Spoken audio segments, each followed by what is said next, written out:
They say every town has one woman other wives measure themselves against. In Cedar Hollow, that woman was Elena Marsh. If you want to understand how far a person can disappear inside a marriage and still be applauded for it, start here. Start with the ironing board. It's 9:47 a.m. on a Tuesday, and Elena Marsh is pressing the collar of her husband's shirt with a precision that looks less like a chore and more like a ritual. Steam rises in slow curls.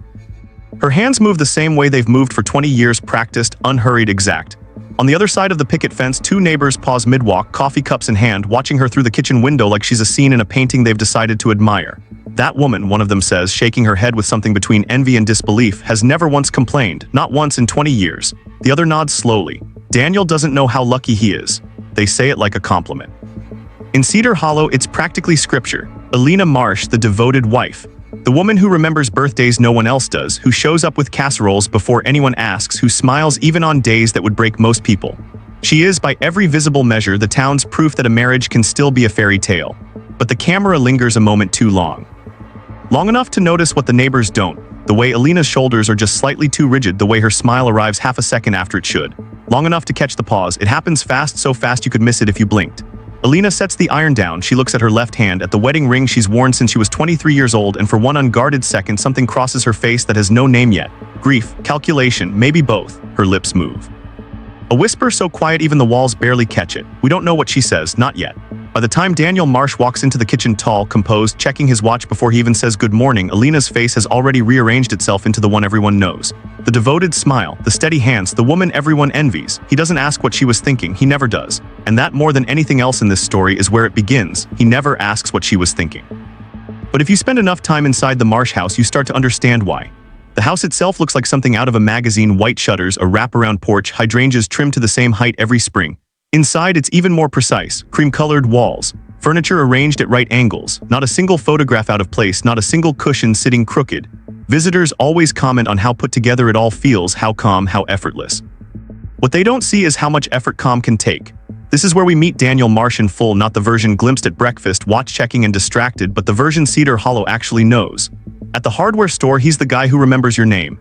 At church, he shakes hands a beat too long, looks people in the eye like he's memorizing them. Charming, steady. The kind of man other husbands compare themselves to, the same way their wives compare themselves to Elena. But charm, we learn, has a different shape at home. That evening, dinner is served at exactly 6:30, it always is. Elena sets down a plate of roasted chicken, and for a moment, everything looks like the picture it's supposed to be. Candles, cloth napkins, a marriage that works. Then Elena says, almost offhand, I ran into Carol today. She mentioned the fundraiser next month, thought I might help organize it. Daniel doesn't look up right away. Cuts his chicken with the same unhurried precision Elena used on his shirt collar that morning. Help, he repeats, not a question, a correction. You mean you'd like to help? Let's not commit to things before we've talked about it. I wasn't committing to anything, I know how these things start, Elena. His voice stays soft, reasonable, almost tender. You get pulled in and then it's every weekend and you're exhausted, and I'm the one who has to watch you run yourself into the ground. I'm only saying this because I care. There's no shouting, no slammed door, just a silence that settles over the table like dust, the particular silence of a woman recalculating what she was about to say and deciding it isn't worth saying at all. You're right, Elena says quietly, I'll think about it. Daniel smiles, satisfied, and reaches for his wine like the matter is already closed. It is. Later, after he's gone to his study, Elena clears the table alone. She stacks the plates in perfect order, wipes down a counter that is already clean, moves through the kitchen with the same eerie precision as everything else in this house. Her face in this moment gives nothing away, but something is being counted behind it. Something that started long before tonight and won't stay quiet forever. Something is being counted behind that silence. To understand the sum, you have to go back to where the counting began. 22 years ago, Elena Marsh wasn't Elena Marsh at all. She was Elena Reyes, 23 years old, sharp-tongued, halfway through a career in architecture that colleagues still talk about with a kind of wistfulness, like remembering someone who moved away and never wrote back. She had her own apartment, her own friends, loud and loyal, the kind who called at midnight just to talk. She had opinions and she used them. Daniel Marsh found all of it irresistible. That was the trouble. He courted her the way he did everything, deliberately, patiently, with a precision that felt at the time like devotion. He noticed things, remembered things, showed up exactly when she needed someone to show up. It didn't feel like control. It felt like being seen for the first time by someone who paid attention. The surrenders started small enough that Elena barely noticed them happening. First, it was a work trip she didn't take. Daniel had planned a weekend away, and canceling on him felt crueler than canceling on a client. Then it was a friend's wedding she missed because Daniel's mother was ill and he needed her there, not 3 states away. Then it was the job itself, a promotion offered, quietly declined because commuting further would mean less time for the life they were building. Every surrender came wrapped in the language of love. Every choice she gave up for someone who told her sincerely that he only wanted what was best for her.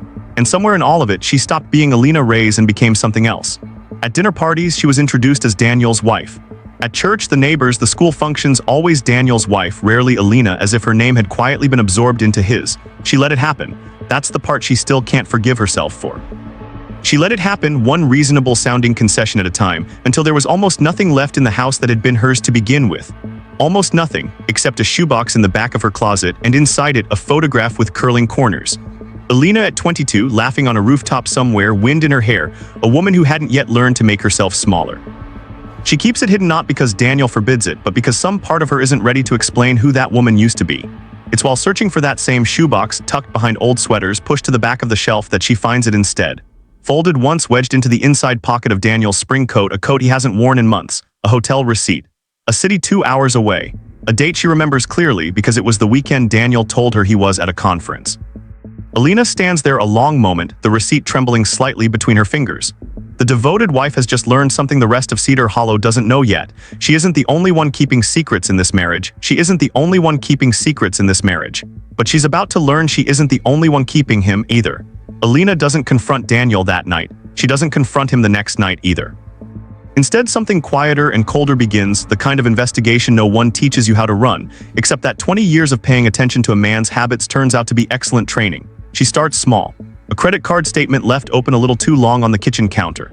A phone that buzzes face down at dinner, screen angled away by habit rather than accident. A conference that, when she finally looks closely, doesn't exist on any industry calendar she can find. Elena has spent 2 decades learning to notice everything about Daniel. When did he ever consider that skill might one day be turned against him? The trail leads to a name she's heard before, in passing, the way you hear the names of people who orbit your husband's work life without ever entering your own. Priya Kapoor, 34. A project manager at Daniel's firm, 2 years divorced, well-liked by everyone who mentions her. Elena finds her eventually, not through confrontation but through a lunch, an accidental seating at the same cafe, a conversation that starts with weather and ends somewhere far more dangerous. Priya, it turns out, is not a woman scheming in the shadows. She's warm, funny in a tired way. She talks about Daniel like a man who understands her, who listens, who shows up, who makes her feel like the only competent person in every room. She has no idea a wife is sitting across from her, sipping coffee, memorizing every word. He's been through a lot, Priya says at one point, unprompted, stirring sugar into her cup. His marriage is complicated. I think he's just been so lonely for so long. Elena's hand doesn't shake, her voice doesn't waver. That sounds hard for him, she says, and means every syllable of the lie. She leaves that cafe having learned 2 things. That Daniel has built an entire second life on the same charm he built the first one with, and that the woman living inside it believes sincerely that she is the one saving him. That night, Elena tests something she already suspects the answer to. I ran into someone from your office today, she says, setting down his plate, watching his face the way she once watched paint dry on a wall she'd chosen too carefully. Priya, nice woman. Daniel doesn't flinch. That's the part that stays with her longest, not what he says, but how easily he says it. Priya, right, she's on the Hendricks account, he says, already reaching for his water glass, voice utterly untroubled. Good at her job, a little needy if I'm honest, always wanting extra time on calls. I try to be patient with her. He looks up at Elena then and smiles, the same smile that once convinced a 23-year-old architect to give up her name. Why do you ask? No reason, Elena says. Just making conversation. She sits back down across from him, folds her napkin into her lap with perfect, practiced calm, and watches her husband eat his dinner as though nothing in the world has shifted. But something has. Somewhere behind her eyes, a decision is quietly, permanently made. The devoted wife has stopped asking questions she doesn't already know the answer to. She's started asking herself a different one entirely, what she's going to do about it. Chapter 5, The Mask Beneath the Mask. She's started asking herself a different question entirely. But answers for a woman like Elena Marsh don't come in a rush of tears and broken dishes. They come slowly, methodically, the same way everything else in her life has been built. This is where the story stops looking like heartbreak and starts looking like arithmetic. Because betrayal, it turns out, was never Elena's only problem. It was simply the one she could finally see. The accounts had always been in Daniel's name, the mortgage, the savings, the modest inheritance from Elena's mother that somehow over the years migrated into joint planning and then quietly out of her reach entirely. What Elena receives each month isn't a paycheck, isn't even really hers. Daniel calls it her allowance, always with a small, generous smile as though the word itself were a gift. Enough for groceries, enough for the hairdresser, never quite enough to leave. She used to believe this was protection. Daniel had said it so many times, so gently, that she'd stopped hearing it as strange. I just don't want you to worry about any of this. Let me carry it. For 20 years, she mistook the weight of his hands for the absence of her own. It's a different kind of arithmetic that brings her, on a gray Thursday evening, to a folding chair in the basement of St. Anne's, a support group for women navigating difficult marriages. A phrase so careful it could mean almost anything. Elena sits near the back. She doesn't share. She isn't ready to say Daniel's name out loud in a room full of strangers, not yet, maybe not ever. But she listens. And it's there, refilling a coffee urn with unhurried patience, that she first notices Marcus Webb, mid-50s, soft-spoken, a legal aid volunteer who says almost nothing during the session itself, but who watches the room the way someone watches for a fire they've seen start before. He doesn't approach Elena. He doesn't need to. He simply leaves a folded card on the table near the coffee before he goes. A name, a number, 3 words underneath it, no obligation. Ever. Elena doesn't call. Not that week. She tells herself she isn't like the other women in that basement, that her situation is different, more complicated, that Daniel's cruelty has always worn better clothes than the word cruelty deserves. She tells no one the full truth, not the women in the group, not Marcus, not the sister she stopped speaking to years ago, whose calls she still lets go to voicemail out of a shame she's never been able to name. But that night, alone in the bathroom with the door locked, the only room in the house that still feels entirely hers, Elena takes the folded card from her purse and looks at it for a long time under the dim light. She doesn't dial the number, she memorizes it instead. And somewhere behind her calm, unreadable face, the woman everyone calls devoted has quietly begun deciding what devotion is going to cost her, and who exactly is going to pay for it. Somewhere behind her calm, unreadable face, the woman everyone calls devoted has quietly begun deciding what devotion is going to cost her. What follows isn't a decision made in a single moment. It's 100 small ones, stacked so carefully that Elena herself might later struggle to say when they stopped being self-preservation and became something else entirely. It starts, innocently enough, with a headache. Daniel has taken the same blood pressure medication for 3 years, a small white pill once a day, kept in the cabinet above the bathroom sink in a bottle Elena has refilled more times than she can count. One evening, waiting for him to finish in the shower, she picks up the bottle and reads the label the way she'd read a stranger's name. Then she does something she's never done before. She looks it up. Not out of any plan, she tells herself. Out of curiosity. The kind of curiosity that comes from 20 years of managing every detail of a man's life and never once asking what any of it actually meant.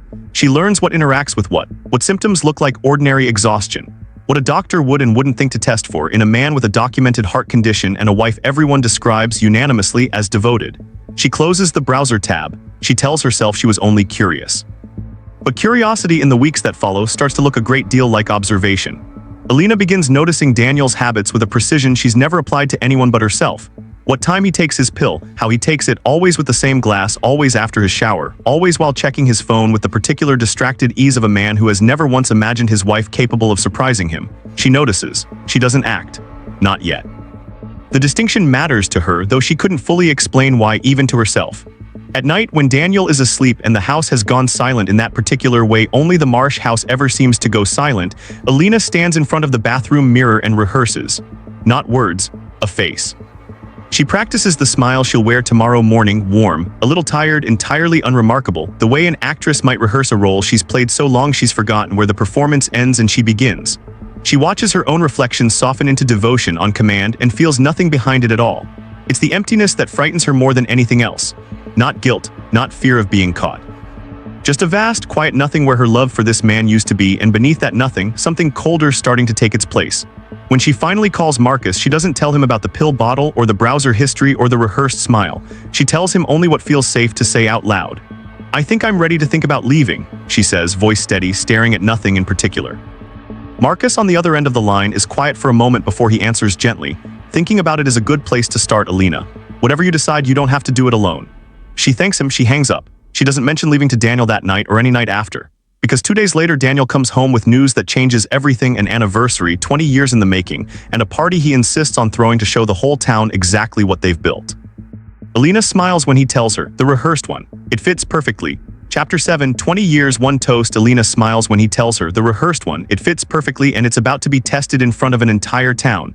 The invitations go out on heavy cream cardstock, Daniel's choice embossed in gold, 20 years of devotion. Join us in celebrating Daniel and Elena Marsh.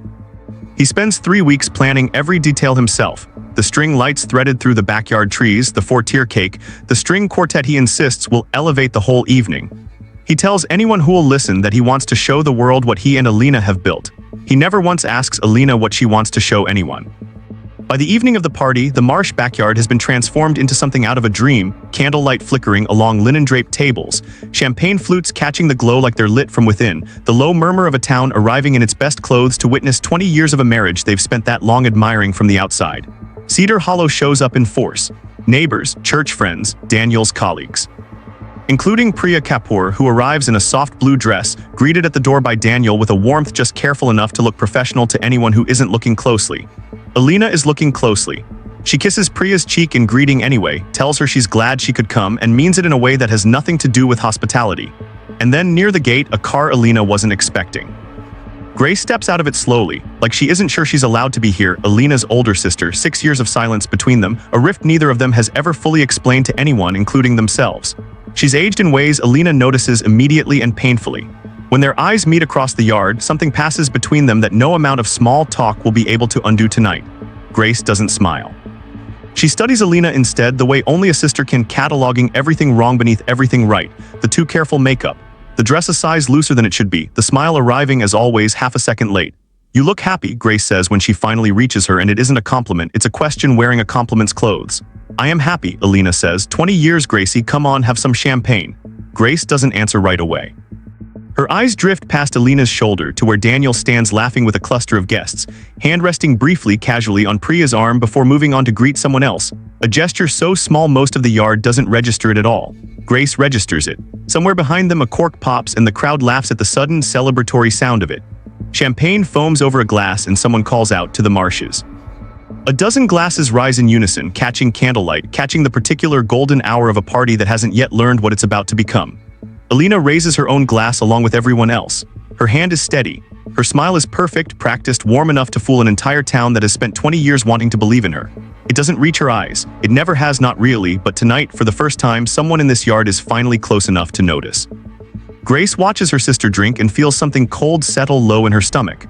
Something is wrong here, she doesn't know what yet. But before the night is over, she and everyone else in this yard is going to find out. Chapter 8, Champagne and Confessions. Something is wrong here. Grace doesn't know what yet, but she isn't willing to wait until morning to find out. She catches Elena's wrist gently as her sister turns back toward the party, the crowd's laughter spilling out into the yard behind them like something from another world entirely. 5 minutes, Grace says quietly, that's all I'm asking.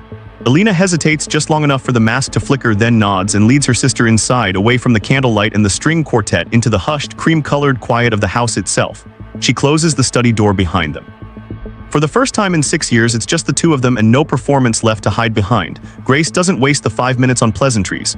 "You're not happy," she says. "I don't care what you told me in the yard. I've watched you for 10 minutes, Elena, and I've seen more truth in your hands shaking around that champagne glass than in anything you've said all night." "Grace, I saw him with her." Grace's voice cracks, not with anger but with something rower. "That woman in the blue dress. I saw the way his hand sat on her arm like it belonged there. Does everyone at this party know something I don't? Does everyone know except me?" Elena says nothing for a long moment. When she finally speaks, her voice is steady in a way that frightens Grace more than tears would have. "I know, Gracie, I've known for months." "Then why are you still standing here? Why are you throwing him a party?"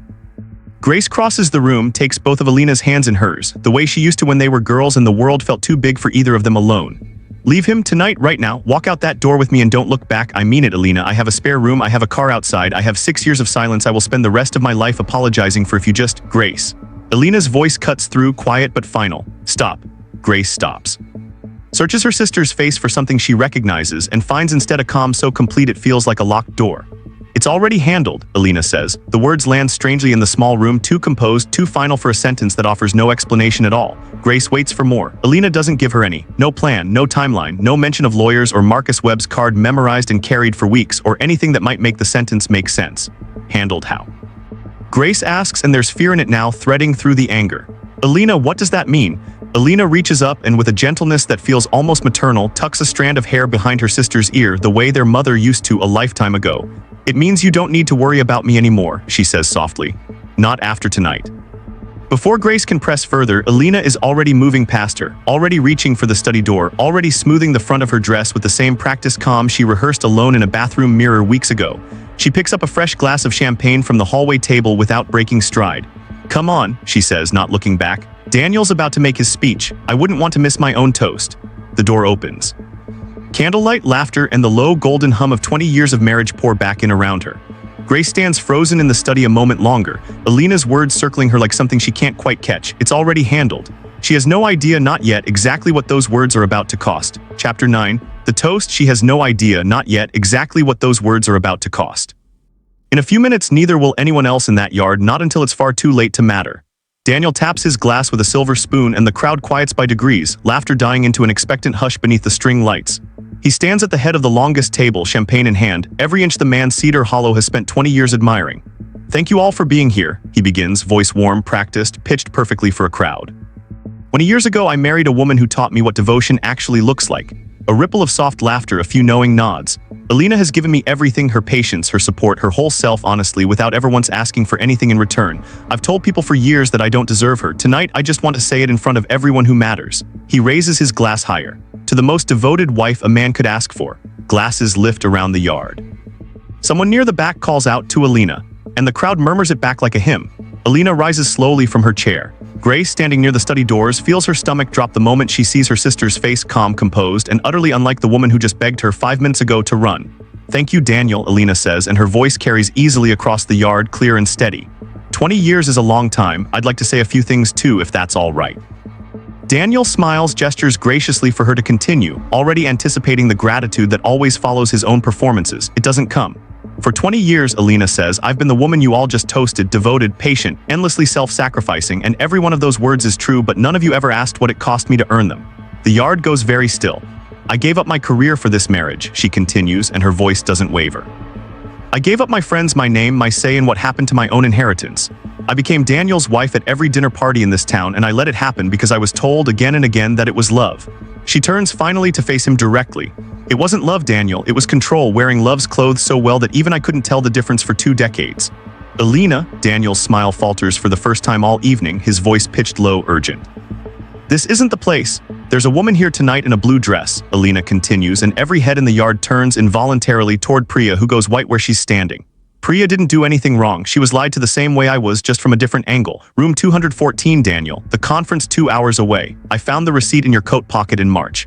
Gasps ripple through the crowd now, glasses lowering, whispers breaking out like static. "Elena, stop," Daniel says, and there's real panic in it now, his composure cracking wide open in front of the very town he built it for.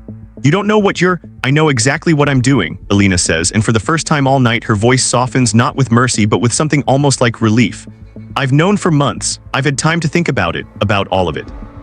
Daniel takes a step toward her, glass still in hand, mouth open on some half-formed denial, and then he stops.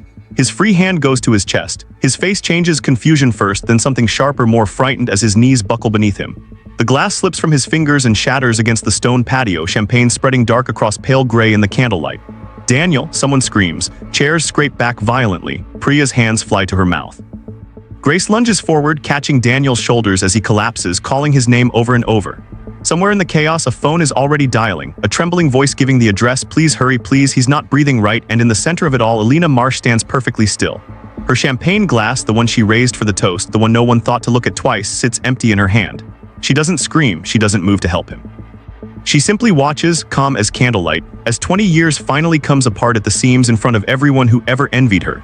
She simply watches, calm as candlelight. Within 11 minutes, sirens will drown out the string quartet entirely, and Cedar Hollow will spend the rest of the night trying to decide what it just witnessed. By the time the ambulance pulls away, red and blue light sweeping across the same hydrangeas Elena trims to the same height every spring, the backyard no longer looks like the scene of a 20th anniversary.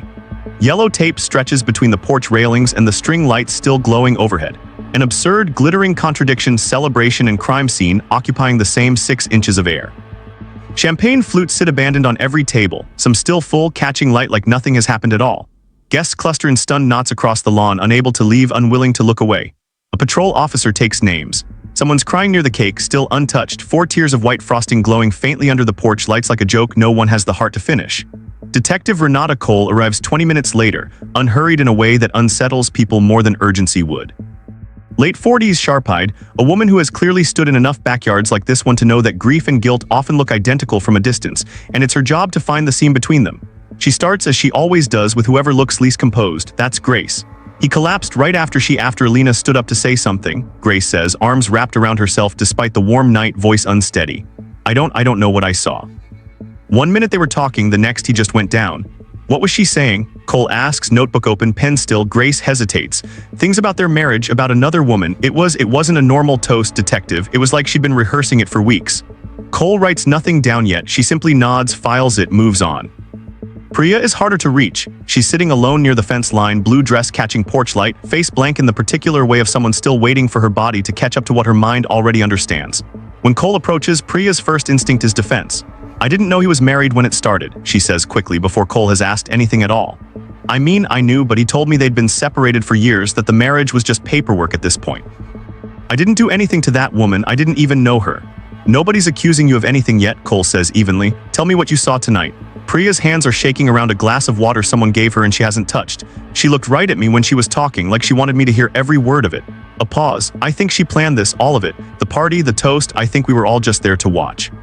Across the yard, paramedics who worked the initial call are giving their own account to a second officer. Vitals, timeline, the speed of the collapse inconsistent. One of them notes, with a simple cardiac event. Something in Daniel Marsh's system moved fast, faster than it should have. Cole looks up, finds Elena Marsh across the lawn, sitting alone now on the porch steps, hands folded in her lap, a blanket someone draped over her shoulders that she hasn't adjusted or removed. Perfectly still. Perfectly composed. The devoted wife waiting. Cole closes her notebook, slowly watching her. Something tells me, she murmurs to no one in particular, this town's favorite story just became a very different one. This town's favorite story just became a very different one. It takes Detective Cole 11 days to understand exactly how different, and by the time she does, the word devoted no longer sounds like praise to anyone in Cedar Hollow. The financial records come first. Cole spends a full afternoon with a forensic accountant, watching 20 years of the Marsh household reduced to columns and spreadsheets. Every account in Daniel's name alone, every transfer of Elena's inheritance quietly absorbed into joint planning that only ever moved in one direction. A monthly allowance itemized down to the dollar, deposited into an account Elena could access but never controlled. It isn't a smoking gun. It's something slower, and in its own way harder to look at, the paper trail of a woman's independence, dismantled one signature at a time. Then comes Daniel's medical file, subpoenaed from his cardiologist, and beside it, the toxicology report that arrives on Cole's desk 2 days later. A significant, deliberate overdose of Daniel's own blood pressure medication, combined in a way specifically engineered to interact with his heart condition. Administered, the timeline suggests, sometime shortly before the toast itself. Not impulsive, not desperate, researched. Elena's search history, recovered from the family laptop, confirms it in stark, undeniable detail. Weeks of quiet study, conducted with the same precision she once applied to ironing a shirt collar. The last piece comes from a folder Marcus Webb hands over without hesitation, the moment Cole tracks him down at the St. Anne's basement office. Intake notes, informal but dated, describing a woman who called herself only E for the first several sessions, financial control, isolation, a fear so carefully managed it rarely surfaced as fear at all. She never used the word abuse, Marcus tells Cole quietly. Not once, I don't think she let herself. By the time Cole sits across from Elena in the interrogation room, she isn't looking for a confession. She already has one, written in receipts and search histories, and 11 days of quiet, careful legwork. What she wants is the why. You planned this for weeks, Cole says, sliding a printed page across the table, the pharmacology search, time-stamped, undeniable. Long before the party, before the toast. I need you to help me understand what that toast actually was, Elena. A confession, a goodbye. Something else? For a long moment, Elena says nothing. Then, for the first time in this entire story, she speaks without performing at all, no rehearsed warmth, no half-second delay before the smile arrives. It was the only room he ever couldn't control, she says quietly. Every other room in our marriage, he decided what happened in it. I wanted one moment, just one, where the truth got to walk in first. Did you intend to kill him? Elena's eyes meet hers, steady, unflinching. I intended for everyone to finally see him. What happened after that? She stops, exhales slowly. I've asked myself that question every hour since it happened, detective. I don't have a clean answer for you. I wish I did. That's not going to help you in a courtroom, Cole says, not unkindly. I know. Elena folds her hands on the table, the same practiced stillness she once rehearsed in a bathroom mirror, except now there's nothing left behind it to hide. I spent 20 years being exactly what everyone needed me to be. I'm not going to start lying about the one thing I finally did for myself. Cole studies her for a long moment, searching, as she always does, for the seam between grief and guilt, victim and perpetrator. She still hasn't found it. And something tells her, watching Elena Marsh sit calm and unguarded in that small gray room, that the town of Cedar Hollow never will either. Something tells Detective Cole that Cedar Hollow will never find the seam between grief and guilt. As it turns out, the town stops looking for it entirely and starts instead telling a different kind of story. Months later, Cedar Hollow talks about Elena Marsh the way it once talked about her devotion, constantly, reverently, though the reverence has curdled into something more complicated. The neighbors who watched her iron shirts through a picket fence now argue about her over their own dinner tables. Some call her a monster. Some, quietly in kitchens where their husbands aren't listening, call her something closer to a warning. Nobody in this town, it turns out, is entirely sure which word is more honest. The trial gives them very little to work with. Elena doesn't perform for the jury the way she performed for 20 years of dinner parties and church socials. She sits straight-backed, hands folded, and answers every question asked of her plainly, without flourish, without the half-second delay her smile always used to carry. She doesn't cry for effect. She doesn't ask for sympathy she hasn't earned. When her attorney gently coaches her towards softer language, overwhelmed, desperate, a woman pushed past her limit, Elena more than once corrects him back toward the plainer, harder truth. Grace attends every day of the trial. She sits in the front row, watching her sister the way she watched her that night in the yard, searching still for the woman from the curling photograph, the one who laughed on rooftops before she learned to make herself smaller. She finds pieces of her, not all of her, maybe never all of her again. The final scene of this story belongs not to the courtroom, but to a visitation room weeks later. Gray walls, a table bolted to the floor, glass separating two sisters who spent 6 years apart before circumstance forced them back into the same room. Grace visits every month now without fail. Today, she asks the question she's been circling for weeks. Do you regret it? She asks quietly. Any of it? Elena considers the question with the same unhurried precision she once brought to a shirt collar, a dinner table, a smile rehearsed in a bathroom mirror. I regret being devoted to someone who was never devoted to me, she says finally. I don't know yet if I regret the toast. Some days I think it was the only honest thing I did in 20 years. There's no mask left on her face now, no performance arriving half a second late, no warmth manufactured for an audience that needed her small. Just a woman finally entirely herself. Cedar Hollow will remember her the way towns remember their cautionary tales, half legend, half warning, entirely unresolved. They called her the devoted wife. She let them, right up until the toast, and never, not for one single moment again.